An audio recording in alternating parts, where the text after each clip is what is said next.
Hey y'all, thanks for dropping by the garden today. I'm Zach, the Gulf Coast gardener, and look at these Oakley hydrangeas. I'm obsessed with them. They're so beautiful. Well, today I want to give you a few pointers on how to be successful in the garden, and then we're finally going to get our blonde ambition grama grass into the ground. Come along so you don't miss this. It's going to be fun.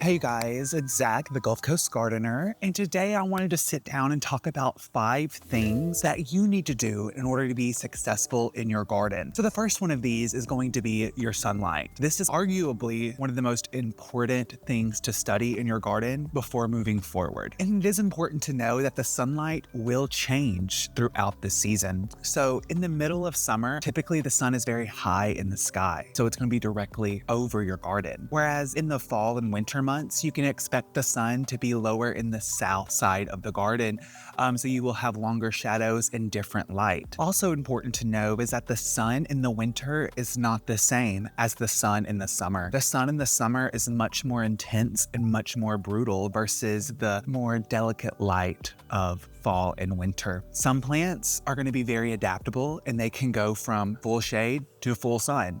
However, most plants are going to fall into a category of a particular area they like. So before you start going and planting your garden, you need to find this area and define how much sunlight is this area getting. There are multiple things you can do to help assess this. There are sun gauges you can buy.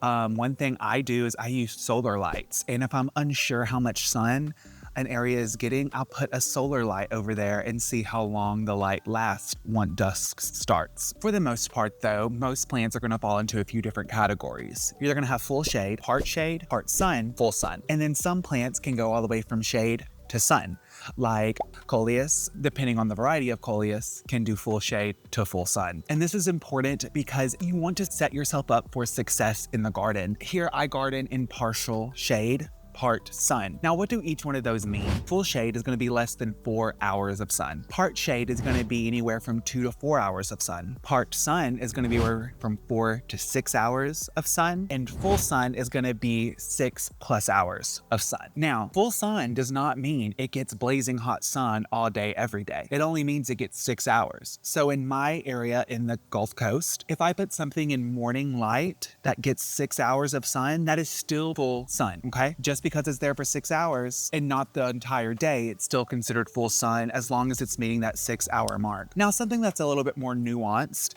is where you are on the globe in reference to the equator can also determine how much sun you actually need. And this is not something I've studied as much, but I have heard fellow YouTubers mention that grow in Florida that full sun for them is actually closer to 4 hours of sun because their sun is so intense. All right, so number 2 when it comes to being successful in gardening is going to be your soil. What is your soil type? Soil can really be broken down into a few different things. There is a pyramid for the soil. You have sand, clay, silt, and loam. Sand is going to be big particles that are going to not hold water and allow it to flow freely, whereas clay are going to be very small particles that are going to hold water tightly. And silt is going to be more organic matters, not sand, not clay, its own thing. And then with the soil, you also have to consider pH. pH, of course, we all know about pH. It goes from a 0 to 14 with a 7 being your neutral. Now, most plants are gonna prefer a slightly acidic to neutral situation, somewhere between 6.5 to 7.5. However, there are a few plants that do love an acidic situation or even an alkaline situation. For instance, azaleas, camellias, rhododendrons, they all love an acidic soil closer to that 5.5 to 6.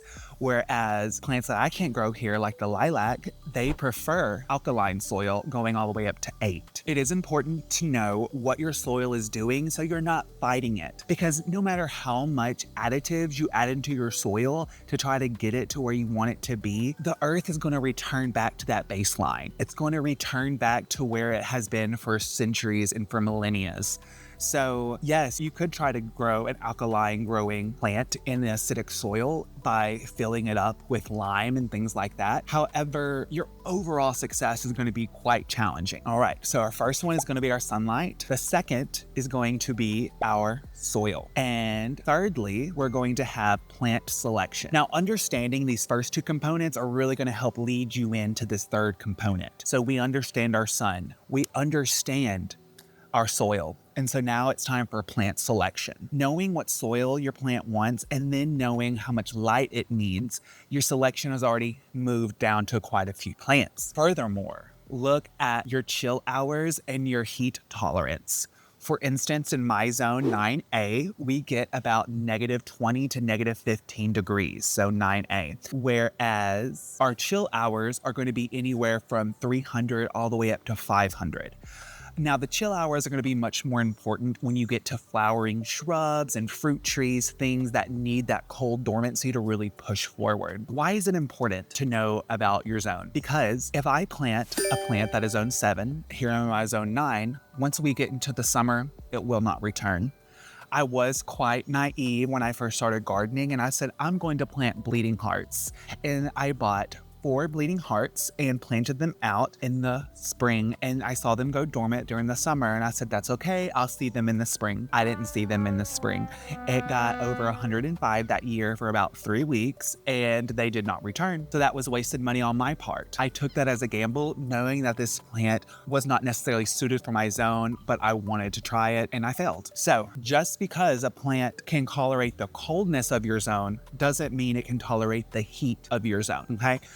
Some other things to consider is your humidity level. How humid does it get? Is it a dry climate or is it a wet climate? I have tried the El Nino Chotapa. It does great in zone 9A on the West Coast where it's dry, but here in zone 9A where it's humid, it gets fungal disease and doesn't perform. So that is something to consider as well. So plant selections. For my area, zone 9A, some things that perform really well for me are going to be verbena and salvia, lantana, hibiscus, angel trumpet, fig, caladium, azaleas, paniculated hydrangeas, most roses.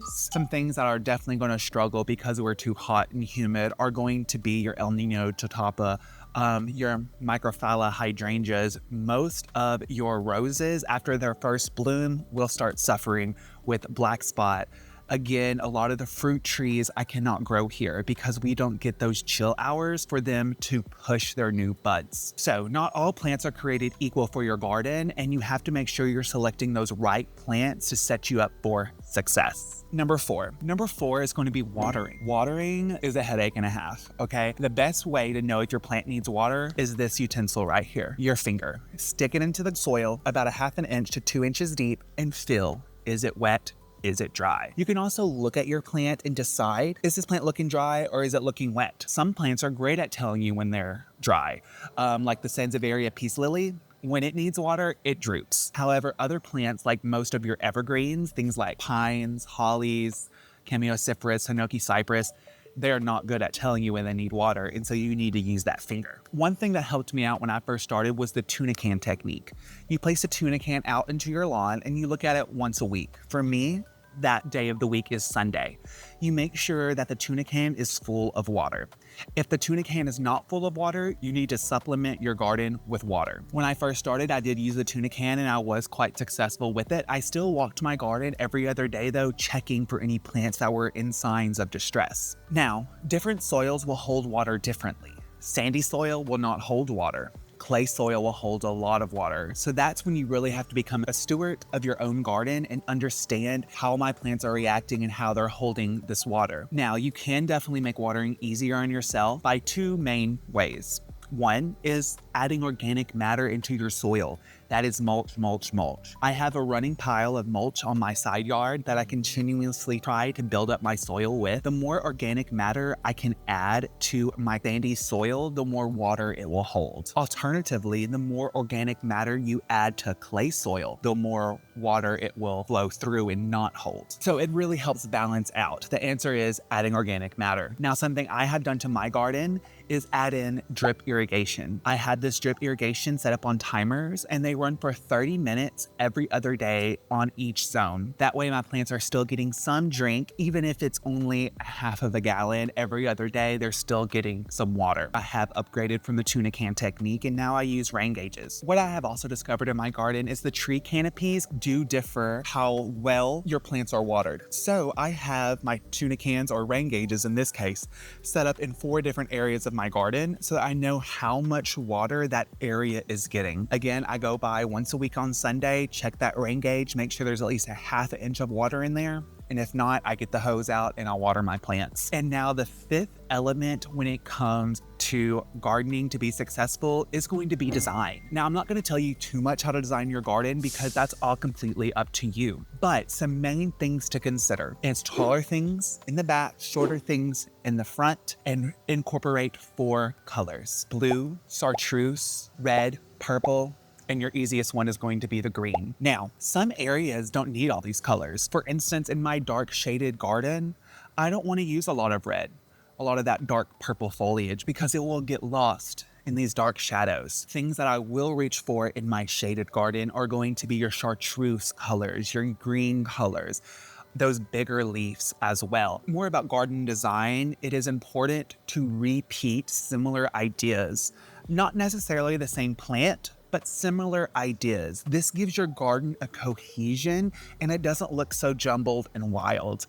I remember the first year I was gardening, I looked at my husband and I said, "Hey, doesn't it look great?" And he said, "Actually, it looks a little wild." And I was like, "You know what? You're right." So I went in the next year ripping out too much of the different things and coming in with a more similar unifying idea. So now instead of planting 1 petunia here, 1 salvia here, and 1 dahlia here, I'm doing a massive petunia here and here with a little pocket of salvia in the center, kind of giving you a pop, but with that same continuous idea. So there is harmony. Now, when you think about the woods, plants definitely come typically in stands. You know, when you're walking in through the woods, you're not going to see just one plant right there. You're going to see multiple of those plants as they have established themselves and made a colony. That's kind of a similar idea you want to use in your garden. More about gardening designs is you do want to kind of look into what design resonates the most with you.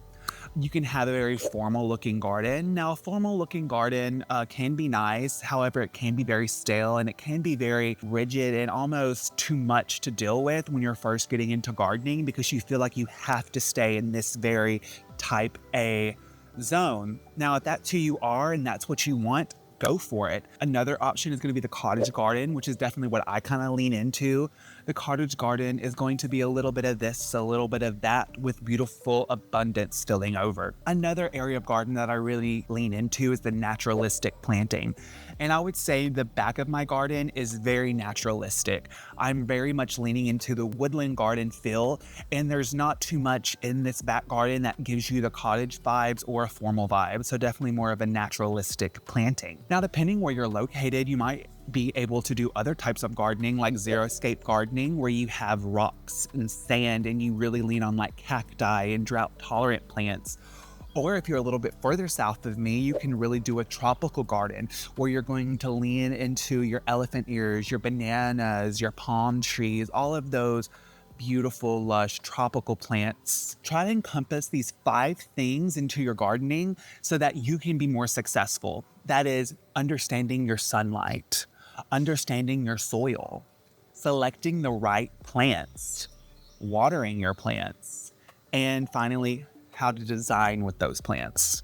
All right, guys, let's go ahead and get a few plants in the ground. Speaking of keeping things in the same idea, today we're gonna get these blue grama grass, blonde ambition, planted up on either side of my front entrance. So I have a 50-foot front lawn on the road. I have a 15-foot pathway kind of opening up into the lawn, and then 17 and a half feet on either side where the magnolia trees are planted. The magnolia trees take up like the first 8 feet of that bed, and we're gonna add in our blue grama grass, 3 on each side, kind of in that center area. So there'll be a purple prairie clover at the very entrance of the 17.5-foot border. And then it's going to be the 3 blue grama grasses. And then we're going to add in probably the purple muley grass to finish this out. And then it'll finally be flanked with the magnolia trees. Now, I know that was confusing to listen to. So I'm going to turn you around and show you, but I had to go get a shovel.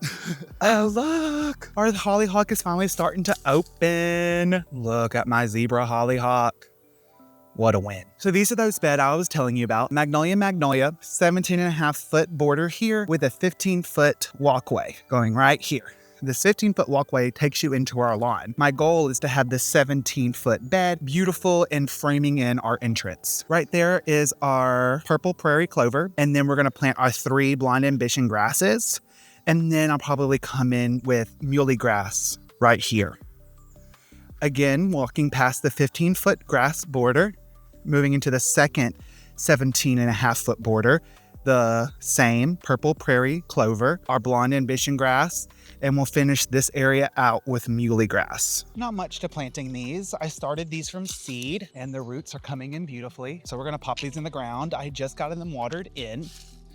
Now, when I first set up this bed, I did pull out a tape measure and measure that 17.5 feet and 15 feet, etc. But now I'm just kind of eyeballing it, letting it go however it looks the best.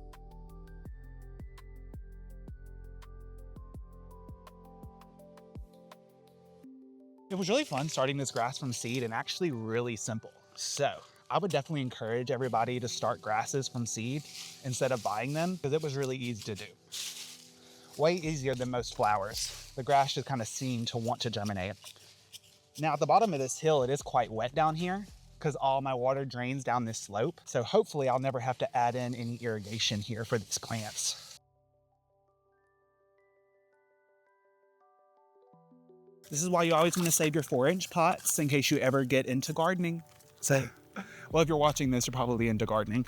So you want to save your 4-inch plants for your seedings whenever you start to get into seeding your plants. I think we'll have time to add in one more grass, and I think I'll add in the purple fountain grass. A little bit about the Blonde Ambition blue grama grass is it doesn't get super big. It's going to be about 1 foot to 16 inches. When it puts up its bloom stalks, it is going to get a little bit bigger. The bloom stalks is why you plant this plant though. The bloom stalks come up and look like little mantis or eyelashes, eyebrows.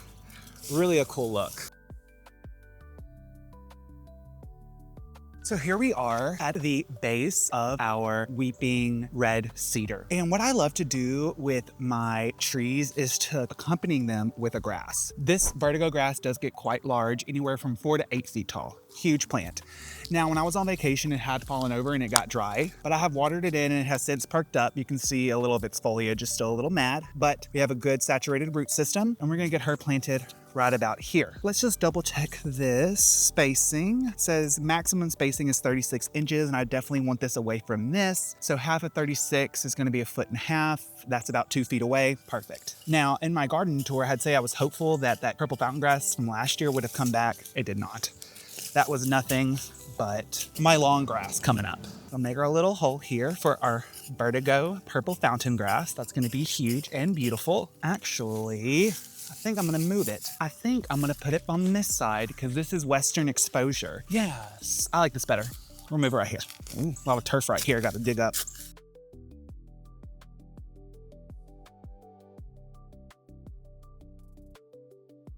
This is compacted soil. You can see how sandy my soil is. If I grip it, it doesn't do, it's just sand. But this grass should enjoy a soil that's compacted, void of most nutrients. Here we are, hit it right here, and then get her tucked in.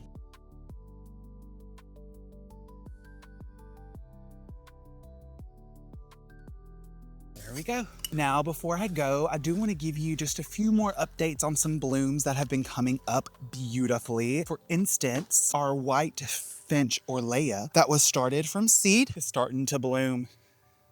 This is an umbral flower, meaning it comes up in a flat shape like this. It is in the carrot family, and I'm really excited for it. This is my 3rd year trying it and finally had success. What else is looking pretty good that I need to show off? The Scepter Isle Rose, I can never get enough of. It smells like Christmas. And walking you right over to Our Lady of Shalott Rose. Look at that orange. Well, you guys, thanks for dropping by the garden today. I hope I taught you a little something when it comes to how to care for a new garden if you're new to the gardening world. We kind of focused on your sunlight requirements, your soil requirements, your plant selection, your garden design, and the watering of it all. Then we went ahead and got some grasses planted. 6 grasses we had started from seed, and those were the blue grama blonde ambition grasses. And 1 grass was mail order, and that was the Vertigo purple fountain grass, a grass that's gonna be humongous. So if I helped you out today, make sure to like, comment, and subscribe, and I'll see you on the next one. Bye.